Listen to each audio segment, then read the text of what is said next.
अभिनंदन है। लाखों लाख किसान गांव गांव में आज आपको सुनने आया है और तीनों किसान कानूनों के पक्ष में है। किसान भाइयों,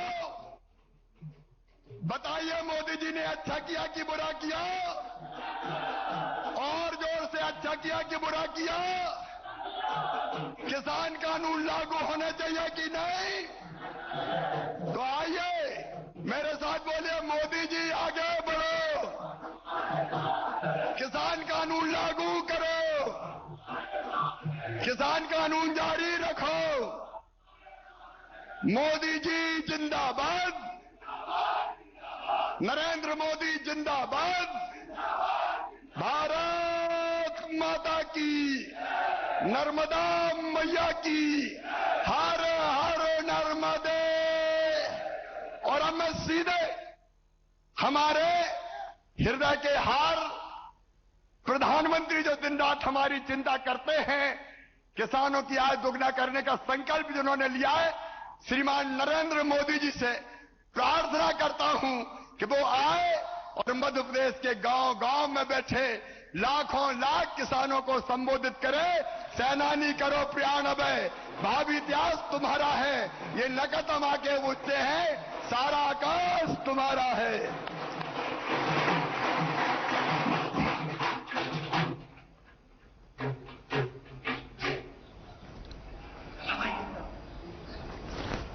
नमस्कार। मध्य प्रदेश के मेहनती किसान भाइयों बहनों को मेरा कोटि कोटि प्रणाम। आज के इस विशेष कार्यक्रम में मध्य प्रदेश के कोने कोने से किसान साथी एकत्र हुए हैं। रायसेन में एक साथ इतने किसान आए हैं। डिजिटल तरीके से भी हजारों किसान भाई बहन हमारे साथ जुड़े हैं। मैं सभी का स्वागत करता हूं। बीते समय में ओले गिरने, प्राकृतिक आपदा की वजह से एमपी के किसानों का नुकसान हुआ है। आज इस कार्यक्रम में मध्य प्रदेश के ऐसे 35 लाख किसानों के बैंक खातों में 1600 करोड़ रुपए ट्रांसफर किए जा रहे हैं। कोई बिचौलिया नहीं, कोई कमीशन नहीं, कोई कट नहीं, कोई कटकी नहीं, सीधे किसानों के बैंक खातों में मदद पहुंच रही है।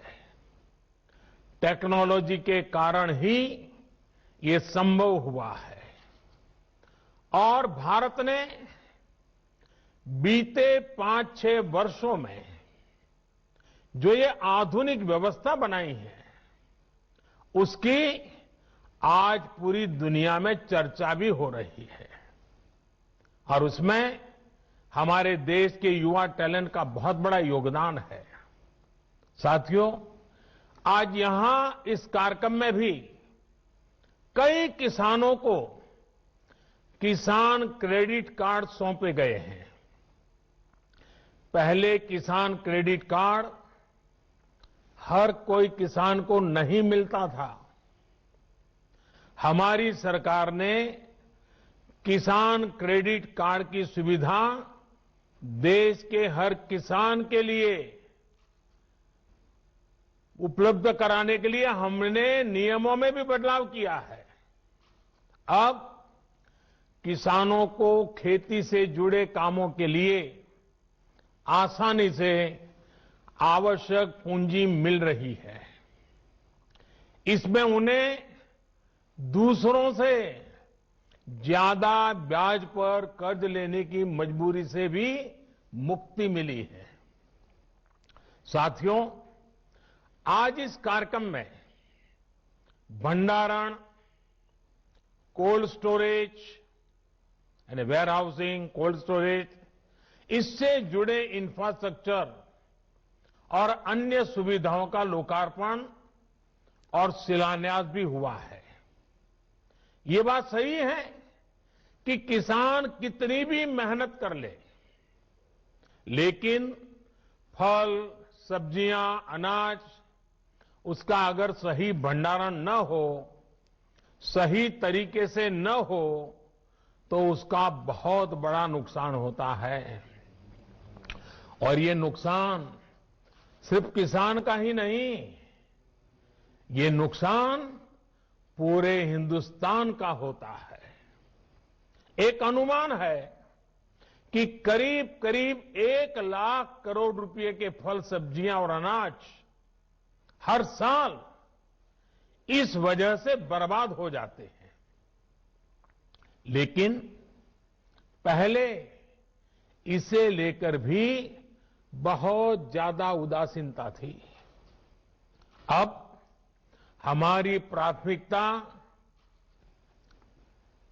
भंडारण के नए केंद्र, कोल्ड स्टोरेज का देश में विशाल नेटवर्क और उससे जुड़ा इंफ्रास्ट्रक्चर बनाना, ये भी हमारी प्राथमिकता है। मैं देश के व्यापारी जगत को, उद्योग जगत से भी आग्रह करूंगा कि भंडारण की आधुनिक व्यवस्थाएं बनाने में, कोल्ड स्टोरेज बनाने में, फूड प्रोसेसिंग के नए उपक्रम लगाने में हमारे देश के उद्योग और व्यापार जगत के लोगों ने भी आगे आना चाहिए। सारा काम किसानों के सर पे मढ़ देना, ये कितना उचित है? हो सकता है आपकी कमाई थोड़ी कम होगी, लेकिन देश के किसान का, देश के गरीब का, देश के गांव का भला होगा। साथियों, भारत की कृषि, भारत का किसान अब और पिछड़ेपन में नहीं रह सकता। दुनिया के बड़े बड़े देशों के किसानों को जो आधुनिक सुविधा उपलब्ध है, वो सुविधा भारत के भी किसानों को मिले, इसमें अब और देर नहीं की जा सकती। समय हमारा इंतजार नहीं कर सकता। तेजी से बदलते हुए वैश्विक परिदृश्य में भारत का किसान सुविधाओं के अभाव में, आधुनिक तौर तरीकों के अभाव में असहाय होता जाए, ये स्थिति स्वीकार नहीं की जा सकती। पहले ही बहुत देर हो चुकी है। जो काम 25-30 साल पहले हो जाने चाहिए थे, वो आज करने की नौबत आई है। पिछले 6 साल में हमारी सरकार ने किसानों की एक एक जरूरत को ध्यान में रखते हुए अनेक महत्वपूर्ण कदम उठाए हैं। इसी कड़ी में देश के किसानों की उन मांगों को भी पूरा किया गया है जिन पर बरसों से सिर्फ और सिर्फ मंथन चल रहा था। बीते कई दिनों से देश में किसानों के लिए जो नए कानून बने, आजकल उसकी चर्चा बहुत है। एक कृषि सुधार, ये कानून रातों रात नहीं आए हैं। पिछले 20-22 साल से इस देश की हर सरकार ने, राज्यों की सरकार ने इस पर व्यापक चर्चा की है। कम अधिक सभी संगठनों ने इन पर विमर्श किया है। देश के किसानों के संगठन, कृषि एक्सपर्ट्स, कृषि अर्थशास्त्री, कृषि वैज्ञानिक, हमारे यहां के प्रोग्रेसिव किसान भी लगातार कृषि क्षेत्र में सुधार की मांग करते आए हैं। सचमुच में तो देश के किसानों को उन लोगों से जवाब मांगना चाहिए जो पहले अपने घोषणा पत्र में इन सुधार करने की बात लिखते थे, वकालत करते थे और बड़ी बड़ी बातें करके किसानों के वोट बटोरते रहे, लेकिन अपने घोषणा पत्र में लिखे गए वादों को भी पूरा नहीं किया। सिर्फ इन मांगों को टालते रहे क्योंकि किसानों की प्राथमिकता नहीं था और देश का किसान इंतजार ही करता रहा। अगर आज देश के सभी राजनीतिक दलों के पुराने घोषणा पत्र देखे जाएं, तो उनके पुराने बयान सुने जाएं, पहले जो देश की कृषि व्यवस्था संभाल रहे थे ऐसे महानुभावों की चिट्ठियां देखी जाए, तो आज जो कृषि सुधार हुए हैं वो उनसे अलग नहीं है। वो जिन चीजों का वादा करते थे वही बातें इन कृषि सुधारों में की गई हैं। मुझे लगता है उनको पीड़ा इस बात से नहीं है कि कृषि कानूनों में सुधार क्यों हुआ, उनको तकलीफ इस बात में है कि जो काम हम कहते थे लेकिन कर नहीं पाते थे वो मोदी ने कैसे किया, मोदी ने क्यों किया, मोदी को इसका क्रेडिट कैसे मिल जाए। मैं सभी राजनीतिक दलों को हाथ जोड़ के कहना चाहता हूं, आप सारा क्रेडिट अपने पास रख लीजिए। आपके सारे पुराने घोषणा पत्रों को ही मैं क्रेडिट देता हूं, मुझे क्रेडिट नहीं चाहिए। मुझे किसान के जीवन में आसानी चाहिए, समृद्धि चाहिए, किसानी में आधुनिकता चाहिए। आप कृपा करके देश के किसानों को बरगलाना छोड़ दीजिए, उन्हें भ्रमित करना छोड़ दीजिए। साथियों, ये कानून लागू हुए 6-7 महीने से ज्यादा समय हो चुका है, लेकिन अब अचानक भ्रम और झूठ का जाल बिछाकर अपनी राजनीतिक जमीन जोतने के खेल खेले जा रहे हैं। किसानों के कंधे पर बंदूक रखकर वार किए जा रहे हैं। आपने देखा होगा, सरकार बार बार पूछ रही है, मीटिंग में भी पूछ रही है, पब्लिकली पूछ रही है, हमारे कृषि मंत्री टीवी इंटरव्यू में कह रहे हैं, मैं खुद बोल रहा हूं कि भाई आपको कानून में किस क्लॉज में क्या दिक्कत है बताइए, जो भी दिक्कत है वो आप बताइए। तो इन राजनीतिक दलों के पास कोई ठोस जवाब नहीं होता और यही इन दलों की सच्चाई है। साथियों, जिनकी खुद की राजनीतिक जमीन खिस गई है वो किसानों की जमीन चली जाएगी, किसानों की जमीन चली जाएगी का डर दिखाकर अपनी राजनीतिक जमीन खोज रहे हैं।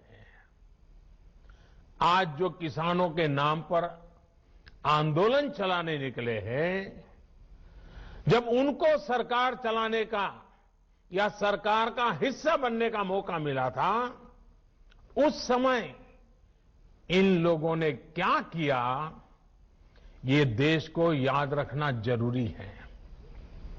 मैं आज देशवासियों के सामने, देश के किसानों के सामने, इन लोगों का कच्चा चिट्ठा भी देश के लोगों के सामने, मेरे किसान भाइयों बहनों के सामने आज मैं खुला करना चाहता हूं, मैं बताना चाहता हूं। साथियों, किसानों की बातें करने वाले लोग आज झूठे आंसू बहाने वाले लोग कितने निर्दयी हैं, इसका बहुत बड़ा सबूत है स्वामीनाथन कमेटी की रिपोर्ट। स्वामीनाथन कमीशन की रिपोर्ट आई, लेकिन ये लोग स्वामीनाथन कमेटी की सिफारिशों को 8 साल तक दबाकर बैठे रहे। किसान आंदोलन करते थे, प्रदर्शन करते थे, लेकिन इन लोगों के पेट का पानी नहीं लिहला। इन लोगों ने यह सुनिश्चित किया कि इनकी सरकार को किसान पर ज्यादा खर्च न करना पड़े, इसलिए इस रिपोर्ट को दबा दो। इनके लिए किसान देश की शान नहीं, इन्होंने अपनी राजनीति बढ़ाने के लिए किसान का समय समय पर इस्तेमाल किया है। जबकि किसानों के लिए संवेदनशील, किसानों के लिए समर्पित हमारी सरकार किसानों को अन्नदाता मानती है। हमने फाइलों के ढेर में फेंक दी गई स्वामीनाथन कमेटी की रिपोर्ट बाहर निकाला और इसकी सिफारिश से लागू की। किसानों को लागत का 1.5 गुना एमएसपी हमने दिया। साथियों, हमारे देश में किसानों के साथ धोखाधड़ी का एक बहुत ही बड़ा उदाहरण है कांग्रेस सरकारों के द्वारा की गई कर्ज माफी।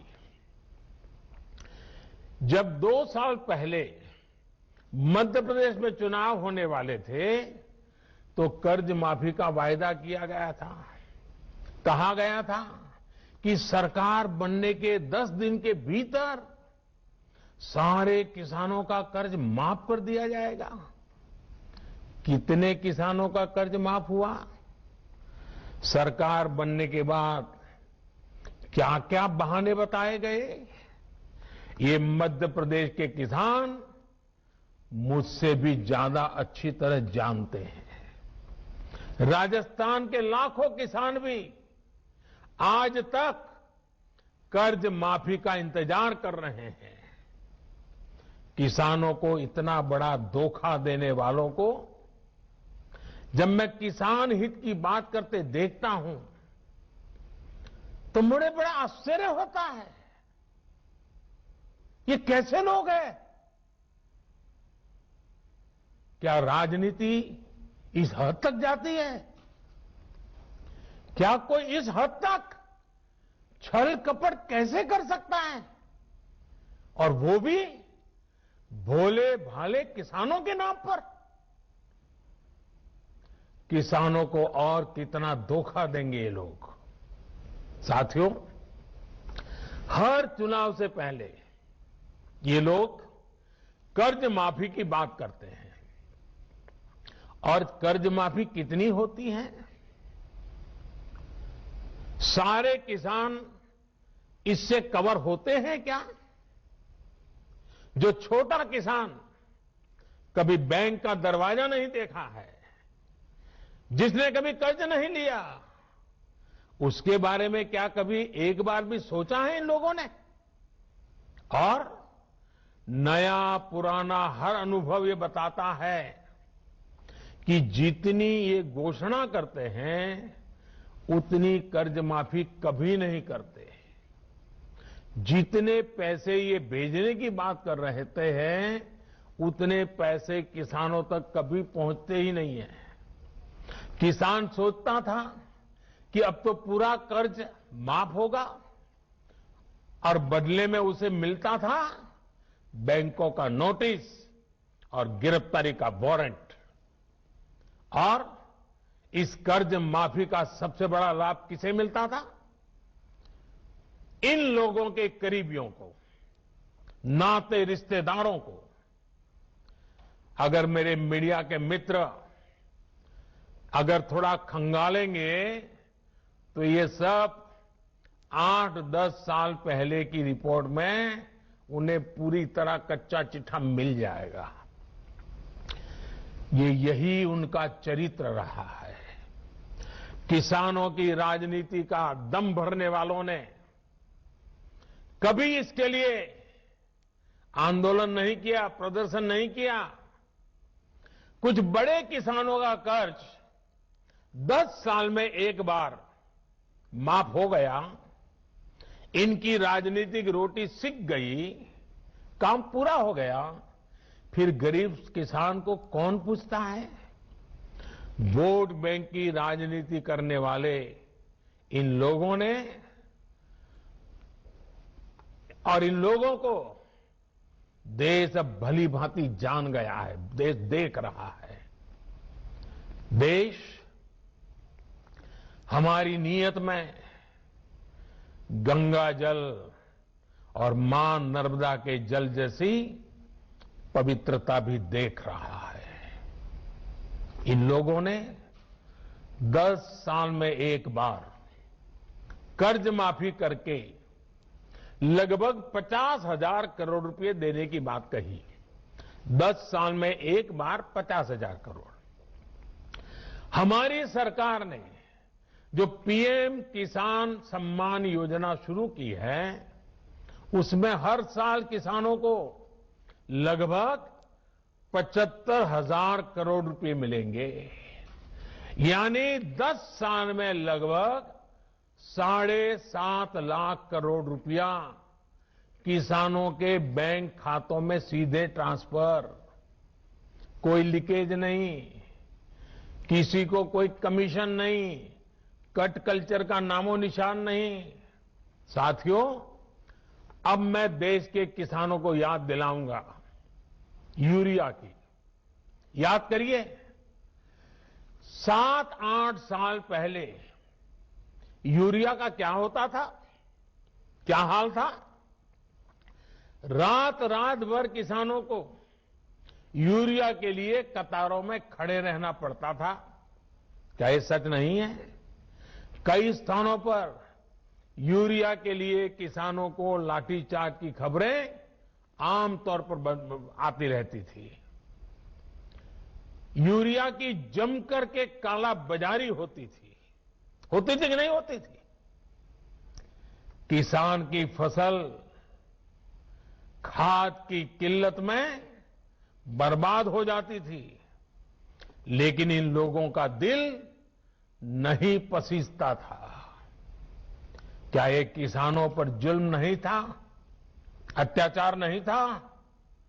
आज मैं ये देखकर हैरान हूं कि जिन लोगों की वजह से ये परिस्थितियां पैदा हुई, वो आज राजनीति के नाम पर खेती करने निकल पड़े हैं। साथियों, क्या यूरिया की दिक्कत का पहले कोई समाधान नहीं था? अगर किसानों के दुख दर्द, उनकी तकलीफों के प्रति जरा भी संवेदना होती तो यूरिया की दिक्कत होती ही नहीं। हमने ऐसा क्या किया कि सारी परेशानी खत्म हो गई है? आज यूरिया की किल्लत की खबरें नहीं आती। यूरिया के लिए किसानों को लाठी नहीं खानी पड़ती। हमने किसानों की इस तकलीफ को दूर करने के लिए पूरी ईमानदारी से काम किया। हमने कालाबाजारी रोकी, सख्त कदम उठाए, भ्रष्टाचार पर नकेल कसी। हमने सुनिश्चित किया कि यूरिया किसान के खेत में ही जाए। इन लोगों के समय में सब्सिडी तो किसान के नाम पर चढ़ाई जाती थी, लेकिन उनका लाभ कोई और लेता था। हमने भ्रष्टाचार की जुगलबंदी को भी बंद कर दिया। हमने यूरिया की 100% नीम कोटिंग की। देश के बड़े बड़े खाद कारखाने जो तकनीक पुरानी होने के नाम पर बंद कर दिए गए थे, उन्हें हम फिर से शुरू करवा रहे हैं। अगले कुछ साल में यूपी के गोरखपुर में, बिहार के बरौनी में, झारखंड के सिंदरी में, ओडिसी के तालचेर में, तेलंगाना के रामागुंडम में आधुनिक फर्टिलाइजर प्लांट्स शुरू हो जाएंगे। 50-60 हजार करोड़ रुपए सिर्फ इस काम के लिए खर्च किए जा रहे हैं। ये आधुनिक फर्टिलाइजर प्लांट्स रोजगार के लाखों नए अवसर पैदा करेंगे, भारत को यूरिया उत्पादन में आत्मनिर्भर बनाने में मदद करेंगे। दूसरे देशों से यूरिया मंगवाने पर भारत के जो हजारों करोड़ रुपए खर्च होते हैं, उन्हें कम करेंगे। साथियों, इन खाद कारखानों को शुरू करने से इन लोगों को पहले कभी किसी ने नहीं रोका था, किसी ने मना नहीं किया था, किसी ने नहीं कहा था कि नई टेक्नोलॉजी मत लगाओ, लेकिन ये नीयत नहीं थी, नीति नहीं थी, किसानों के प्रति निष्ठा भी नहीं थी।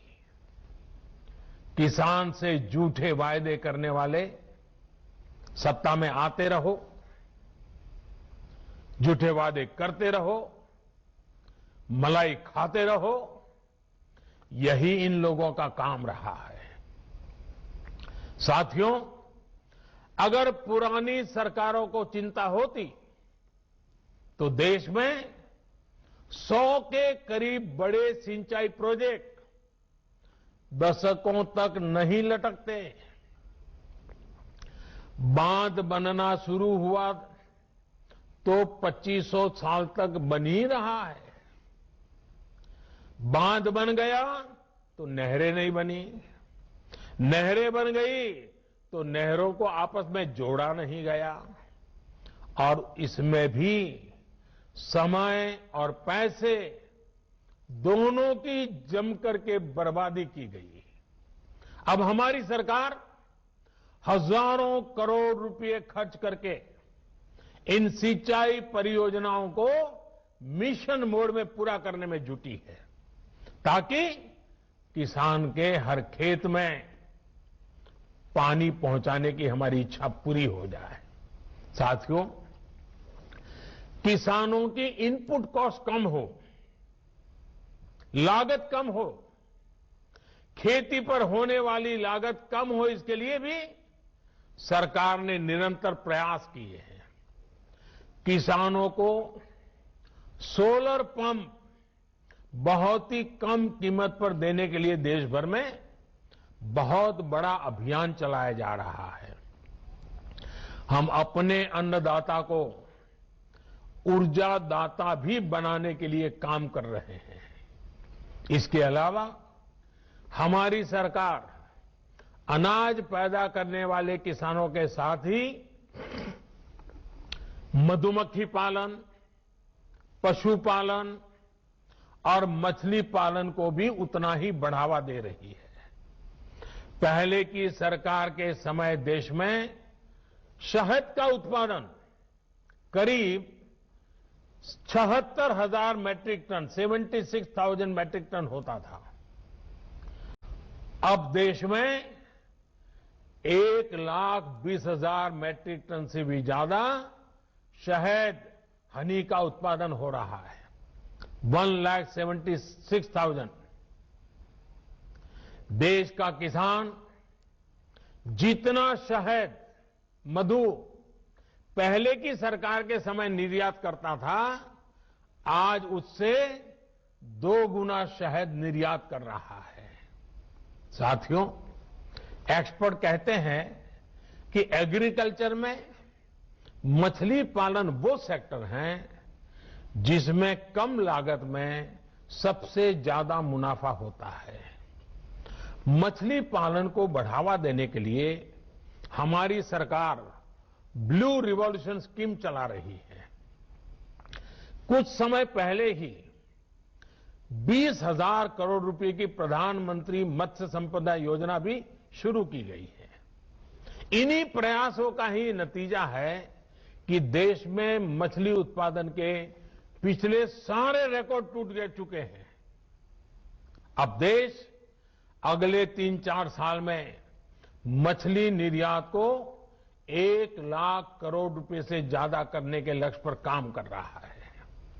भाइयों और बहनों, हमारी सरकार ने जो कदम उठाए, हमारी राज्य सरकारों ने जो कदम उठाए, और आज देख रहे हैं मध्य प्रदेश में किस प्रकार से किसानों की भलाई के लिए काम हो रहे हैं, वो पूरी तरह किसानों को समर्पित है। अगर मैं वो सारे कदम गिनाने जाऊं तो शायद समय बहुत कम पड़ जाएगा, लेकिन मैंने कुछ उदाहरण इसलिए दिए ताकि आप हमारी सरकार की नीयत को परख सकें, हमारे ट्रैक रिकॉर्ड को देख सकें, हमारे नेक इरादों को समझ सकें। और इसी आधार पर मैं विश्वास से कहता हूं कि हमने हाल में जो कृषि सुधार किए हैं उसमें अविश्वास का कारण ही नहीं है, झूठ के लिए कोई जगह ही नहीं है। मैं अब आपसे कृषि सुधारों के बाद बोले जा रहे सबसे बड़े झूठ के बारे में बात करूंगा। बार बार उस झूठ को दोहराया जा रहा है, जोर जोर से बोला जा रहा है, जहां मौका मिले वहां बोला जा रहा है, बिना सिर पर बोला जा रहा है। जैसे मैंने पहले कहा था, स्वामीनाथन कमेटी की रिपोर्ट को लागू करने का काम हमारी ही सरकार ने किया। अगर हमें एमएसपी हटानी होती तो स्वामीनाथन कमेटी की रिपोर्ट लागू ही क्यों करते भाई? आपने भी नहीं की थी, हम भी नहीं करते। तो हमने तो ऐसा नहीं किया, हमने तो लागू की। दूसरा, ये हमारी सरकार एमएसपी को लेकर इतनी गंभीर है कि हर बार बुवाई से पहले एमएसपी की घोषणा करती है। इससे किसान को भी आसानी होती है, उन्हें भी पहले पता चल जाता है कि इस फसल पर इतनी एमएसपी मिलने वाली है। वो कुछ बदलाव करना चाहता है तो उसे सुविधा होती है। साथियों, 6 महीने से ज्यादा का समय हो गया जब ये कानून लागू किए गए। ये कानून तो लागू हो चुके थे, 6 महीने पहले हो चुके थे। कानून बनने के बाद भी वैसे ही एमएसपी की घोषणा की गई जैसे पहले की जाती थी। कोरोना महामारी से लड़ाई के दौरान भी ये काम पहले की तरह किया गया। एमएसपी पर खरीदी भी उन्हीं मंडियों में हुई जिनमें कानून बनने से पहले होती थी, कानून बनने के बाद भी वही हुई। अगर कानून लागू होने के बाद भी एमएसपी की घोषणा हुई, एमएसपी पर सरकारी खरीदी हुई, उन्हीं मंडियों में हुई, तो क्या कोई समझदार इस बात को स्वीकार करेगा कि एमएसपी बंद हो जाएगी? और इसलिए मैं कहता हूं, इससे बड़ा कोई झूठ नहीं हो सकता, इससे बड़ा कोई षड्यंत्र नहीं हो सकता। और इसलिए मैं देश के प्रत्येक किसान को ये विश्वास दिलाता हूं कि पहले जैसे एमएसपी दी जाती थी वैसे ही दी जाती रहेगी। एमएसपी न बंद होगी न समाप्त होगी। साथियों, अब मैं आपको जो आंकड़े दे रहा हूं वो दूध का दूध और पानी का पानी कर देंगे। पिछली सरकार के समय गेहूं पर एमएसपी थी 1400 रुपये प्रति क्विंटल। हमारी सरकार प्रति क्विंटल गेहूं पर 1975 रुपये एमएसपी दे रही है। पिछली सरकार के समय धान पर एमएसपी थी 1310 रुपये प्रति क्विंटल। हमारी सरकार प्रति क्विंटल धान पर करीब 1870 रुपये एमएसपी दे रही है। पिछली सरकार में ज्वार पर एमएसपी थी 1520 रुपये प्रति क्विंटल। हमारी सरकार ज्वार पर प्रति क्विंटल 2640 रुपये एमएसपी दे रही है। पिछली सरकार के समय मसूर की दाल पर एमएसपी थी 1950 रुपये। हमारी सरकार प्रति क्विंटल मसूर दाल पर 5100 रुपये एमएसपी दे रही है। पिछली सरकार के समय चने पर एमएसपी थी 3100 रुपये। हमारी सरकार अब चने पर प्रति क्विंटल 5100 रुपये एमएसपी दे रही है। पिछली सरकार के समय तूर दाल पर एमएसपी थी 4300 रुपये प्रति क्विंटल।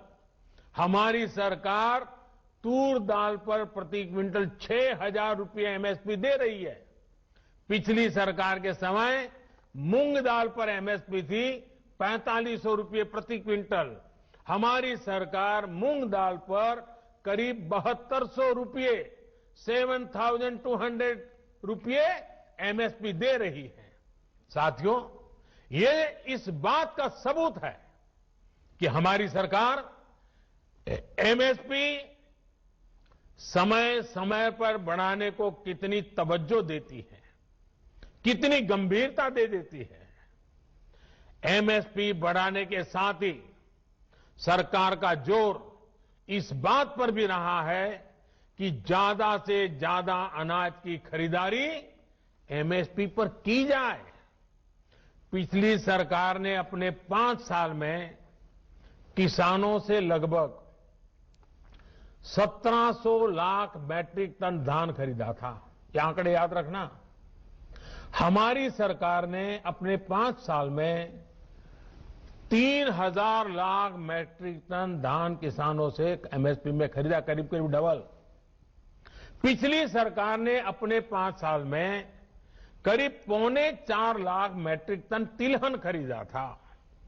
हमारी सरकार ने अपने 5 साल में 56 लाख मैट्रिक टन से ज्यादा एमएसपी पर खरीदा है। अब सोचिए, कहां 3.25 लाख और कहां 56 लाख। यानी हमारी सरकार ने न सिर्फ एमएसपी में वृद्धि की, बल्कि ज्यादा मात्रा में किसानों से उनकी उपज को एमएसपी पर खरीदा है। इसका सबसे बड़ा लाभ यह हुआ है कि किसानों के खाते में पहले के मुकाबले कहीं ज्यादा पैसा पहुंचा है। पिछली सरकार के 5 साल में किसानों को धान और गेहूं की एमएसपी पर खरीदने के बदले में 3,74,000 करोड़ रुपए मिले थे। हमारी सरकार ने इतने ही साल में गेहूं और धान की खरीद करने किसानों को 8 लाख करोड़ रुपए से ज्यादा दिए हैं। साथियों, राजनीति के लिए किसानों का उपयोग करने वाले लोगों ने किसान के साथ क्या बर्ताव किया, इसका एक और उदाहरण है दलहन की खेती। 2014 के समय को याद कीजिए, किस प्रकार देश में दालों का संकट था। देश में मचे हाहाकार के बीच दाल विदेशों से मंगाई जाती थी। हर रसोई का खर्च दाल की बढ़ती कीमतों के साथ बढ़ रहा था। जिस देश में दुनिया में सबसे ज्यादा दाल की खपत है, उस देश में दाल पैदा करने वाले किसानों को तबाह करने में इन लोगों ने कोई कसर नहीं रखी थी। किसान परेशान था और वो मौज ले रहे थे। जो दूसरे देशों से दाल मंगवाने के काम में उनको मजा आता था। ये बात मैं मानता हूं कि कभी कभार प्राकृतिक आपदा आ जाए, अचानक कोई संकट आ जाए, तो विदेश से दाल मंगवाई जा सकती है। देश के नागरिकों को भूखा नहीं रखा सकता। लेकिन हमेशा ऐसा क्यों हो? साथियों, ये लोग दाल पर ज्यादा एमएसपी भी नहीं देते थे और उसकी खरीद भी नहीं करते थे। हालत ये थी कि 2014 से पहले के 5 साल, उनके 5 साल, उन्होंने सिर्फ 1.5 लाख मैट्रिक टन दाल ही किसानों से खरीदी। 1.5 लाख मैट्रिक टन, ये आंकड़ा याद रखिए भाइयों बहनों, सिर्फ 1.5 लाख मैट्रिक टन दाल खरीदी। जब 2014 में हमारी सरकार आई तो हमने नीति भी बदली और बड़े निर्णय भी लिए।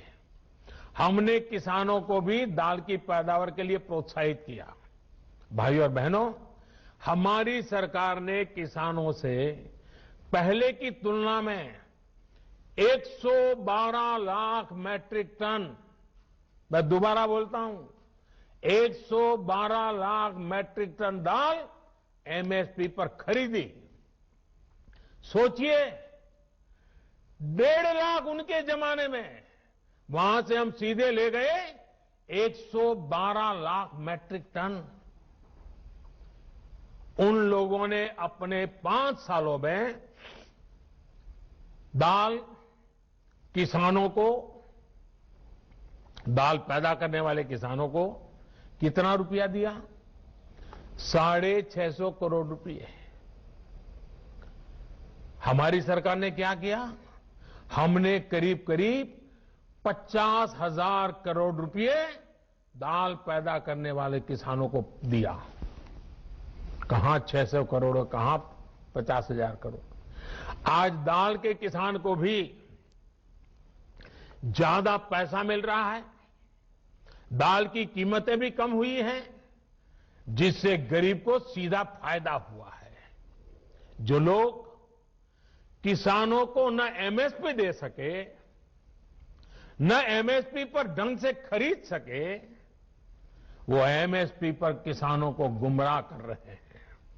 साथियों, कृषि सुधारों से जुड़ा एक और झूठ फैलाया जा रहा है, एपीएमसी यानी हमारी मंडियों को लेकर के। हमने कानून में क्या किया है? हमने कानून में किसानों को आजादी दी है, नया विकल्प दिया है। अगर देश में किसी को साबुन बेचना हो तो सरकार ये तय नहीं करती कि सिर्फ इसी दुकान पर बेच सकते हो। अगर किसी को स्कूटर बेचना हो तो सरकार ये तय नहीं करती कि सिर्फ इसी डीलर को बेच सकते हो। लेकिन पिछले 70 साल से सरकार किसानों को ये जरूर बताती रही है कि आप सिर्फ इसी मंडी में अपना अनाज बेच सकते हो। मंडी के अलावा किसान चाहकर भी अपनी फसल कहीं और नहीं बेच सकता था। नए कानून में हमने सिर्फ इतना कहा है कि किसान अगर उसको फायदा नजर आता है तो पहले की तरह जाके मंडी में बेचे, और बाहर उसको फायदा होता है तो मंडी के बाहर जाने का उसको हक मिलना चाहिए, उसकी मर्जी को। क्या लोकतंत्र में मेरे किसान भाई को इतना हक नहीं हो सकता है? अब जहां किसान को लाभ मिलेगा वहां वो अपनी उपज बेचेगा। मंडी भी चालू है, मंडी में भी आकर के बेच सकता है।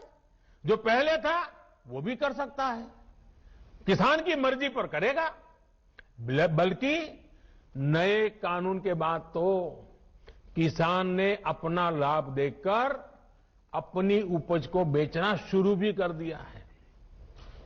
हाल ही में एक जगह पर धान पैदा करने वाले किसानों ने मिलकर एक चावल कंपनी के साथ समझौता किया है। इससे उनकी आमदनी 20% बढ़ी है। एक और जगह पर आलू के 1000 किसानों ने मिलकर एक कंपनी से समझौता किया है। इस कंपनी ने उन्हें लागत में 35% ज्यादा की गारंटी दी है। एक और जगह की खबर में पढ़ रहा था, जहां एक किसान ने खेत में लगी मिर्च और केला सीधे बाजार में बेचा तो उसे पहले से 2 गुनी कीमत मिली। आप मुझे बताइए, देश के प्रत्येक किसान को ये लाभ, ये हक मिलना चाहिए या नहीं मिलना चाहिए। किसानों को सिर्फ मंडियों से बांधकर बीते दशकों में जो पाप किया गया है, ये कृषि सुधार कानून उसका प्रायश्चित कर रहे हैं। और मैं फिर दोहराता हूं, नए कानून के बाद 6 महीने हो गए, कानून लागू हो गया, हिंदुस्तान के किसी कोने में कहीं पर भी एक भी मंडी बंद नहीं हुई है। फिर क्यों झूठ फैलाया जा रहा है? सच्चाई तो यह है कि हमारी सरकार एपीएमसी को आधुनिक बनाने पर, उनके कंप्यूटरीकरण पर 500 करोड़ रुपए से ज्यादा खर्च कर रही है। फिर ये एपीएमसी बंद किए जाने की बात कहां से आई? बिना सैर पैर बस झूठ फैलाओ, बार बार बोलो। साथियों, नए कृषि सुधारों को लेकर तीसरा बहुत बड़ा झूठ चल रहा है, फार्मिंग एग्रीमेंट को लेकर। देश में फार्मिंग एग्रीमेंट का कोई नई चीज नहीं है। क्या कोई नया कानून बनाकर हम अचानक फार्मिंग एग्रीमेंट को लागू कर रहे हैं? जी नहीं। हमारे देश में बरसों से फार्मिंग एग्रीमेंट की व्यवस्था चल रही है। एक दो नहीं, बल्कि अनेक राज्यों में पहले से फार्मिंग एग्रीमेंट होते रहे हैं। अभी किसी ने मुझे एक अखबार की रिपोर्ट भेजी, 8 मार्च 2019 की। उसमें पंजाब की कांग्रेस सरकार किसानों और एक मल्टीनेशनल कंपनी के बीच 800 करोड़ रुपए के फार्मिंग एग्रीमेंट का जश्न मना रही है, इसका स्वागत कर रही है। पंजाब के मेरे किसान भाई बहनों की खेती में ज्यादा से ज्यादा निवेश हो, ये हमारी सरकार के लिए भी खुशी की बात है। साथियों, देश में फार्मिंग एग्रीमेंट से जुड़े पहले जो भी तौर तरीके चल रहे थे, उसमें किसानों का बहुत जोखिम था, बहुत रिस्क था। नए कानून में हमारी सरकार ने फार्मिंग एग्रीमेंट के दौरान किसान को सुरक्षा देने के लिए कानूनी प्रावधान किए हैं। हमने तय किया है कि फार्मिंग एग्रीमेंट में सबसे बड़ा हित अगर देखा जाएगा तो वो उस किसान का देखा जाएगा। हमने कानूनन तय किया है कि किसान से एग्रीमेंट करने वाला अपनी जिम्मेदारी से भाग नहीं पाएगा। जो किसान को उसने वादा किया होगा, वो स्पॉन्सर करने वाले को, वो भागीदार को उसे पूरा करना ही होगा। अगर नए किसान कानून लागू होने के बाद कितने ही उदाहरण सामने आ रहे हैं जहां किसानों ने अपने इलाके में एसडीएम से शिकायत की और शिकायत के कुछ ही दिन के भीतर किसानों को अपना बकाया मिल गया। साथियों, फार्मिंग एग्रीमेंट में सिर्फ फसलों या उपज का समझौता होता है। जमीन किसान के ही पास रहती है। एग्रीमेंट और जमीन का कोई लेना देना नहीं है।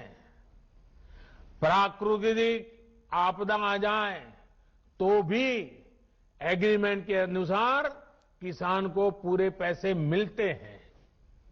नए कानूनों के अनुसार अगर अचानक, यानी जो एग्रीमेंट तय हुआ है, लेकिन जो स्पॉन्सरर है, जो भागीदार है, जो पूंजी लगा रहा है, और अचानक मुनाफा बढ़ गया, और किसान के कॉन्ट्रैक्ट में तो कम पैसा है लेकिन मुनाफा बढ़ गया, तो इस कानून में ऐसा प्रावधान है कि जो बढ़ा हुआ मुनाफा है, किसान को उसमें से भी कुछ हिस्सा देना पड़ेगा। साथियों, एग्रीमेंट करना है या नहीं करना है, ये कोई कंपलसरी नहीं है। ये किसान की मर्जी पर है भाई। किसान चाहेगा तो करेगा, नहीं चाहेगा तो नहीं करेगा। लेकिन कोई किसान के साथ बेईमानी न कर दे, किसान के भोलेपन का फायदा उठा न ले, इसके लिए कानून की व्यवस्था की गई है। नए कानून में जो सख्ती दिखाई गई है वो स्पॉन्सर करने वाले के लिए है, किसान के लिए नहीं है। स्पॉन्सर करने वाले को एग्रीमेंट खत्म करने का अधिकार नहीं है। अगर वो एग्रीमेंट खत्म करेगा तो उसे भारी जुर्माना किसान को देना होगा। लेकिन अब वही एग्रीमेंट किसान समाप्त करना चाहे तो किसी भी समय बिना जुर्माने के वो किसान अपना फैसला ले सकता है। राज्य सरकारों को मेरा सुझाव है कि आसान भाषा में, आसान तरीके से समझ में आने वाली फार्मिंग एग्रीमेंट, उसका एक खाका बना करके किसानों को दे के रखना चाहिए ताकि कोई किसान से चीटिंग न कर सके। साथियों, मुझे खुशी है कि देश भर में किसानों ने नए कृषि सुधारों को न सिर्फ गले लगाया है बल्कि भ्रम फैलाने वालों को भी सिरे से नकार रहे हैं। जिन किसानों में अभी थोड़ी सी भी आशंका बची है, उनसे मैं फिर से कहूंगा कि आप एक बार फिर सोचिए। जो हुआ ही नहीं है, जो होने वाला ही नहीं है, उसका भ्रम और डर फैलाने वाली जमात से आप सतर्क रहिए। ऐसे लोगों को मेरे किसान भाइयों बहनों पहचानिए। इन लोगों ने हमेशा किसानों से धोखा दिया है, उनको धोखा दिया है, उनका इस्तेमाल किया है और आज भी यही कर रहे हैं। मेरी इस बातों को, इसके बाद भी, सरकार के इन प्रयासों के बाद भी अगर किसी को कोई आशंका है तो हम सर झुकाकर किसान भाइयों के सामने हाथ जोड़कर बहुत ही विनम्रता के साथ देश के किसान के हित में उनकी चिंता का निराकरण करने के लिए हर मुद्दे पर बात करने के लिए तैयार हैं। देश का किसान, देश के किसानों का हित हमारे लिए सर्वोच्च प्राथमिकताओं में से एक है। साथियों, आज मैंने कई बातों पर विस्तार से बात की है। कई विषयों पर सच्चाई देश के सामने रखी है। अभी 25 दिसंबर को श्रद्धेय अटल जी की जन्म जयंती पर एक बार फिर मैं इस विषय पर देश भर के किसानों के साथ विस्तार से बात करने वाला हूं। उस दिन पीएम किसान सम्मान निधि की एक और किस्त करोड़ों किसानों के बैंक खातों में एक साथ ट्रांसफर की जाएगी। भारत का किसान बदलते समय के साथ चलने के लिए, आत्मनिर्भर भारत बनाने के लिए मेरे देश का किसान चल पड़ा है। नए संकल्पों के साथ नए रास्तों पर हम चलेंगे भी और यह देश सफल होगा, ये देश का किसान भी सफल होगा। इसी विश्वास के साथ मैं फिर एक बार मध्य प्रदेश सरकार का अभिनंदन करते हुए आज मध्य प्रदेश के लाखों लाखों किसानों के साथ मुझे अपनी बातें बताने का मौका मिला, इसके लिए सबका आभार व्यक्त करते हुए मैं फिर एक बार आप सबको बहुत बहुत शुभकामनाएं देता हूं। बहुत बहुत धन्यवाद।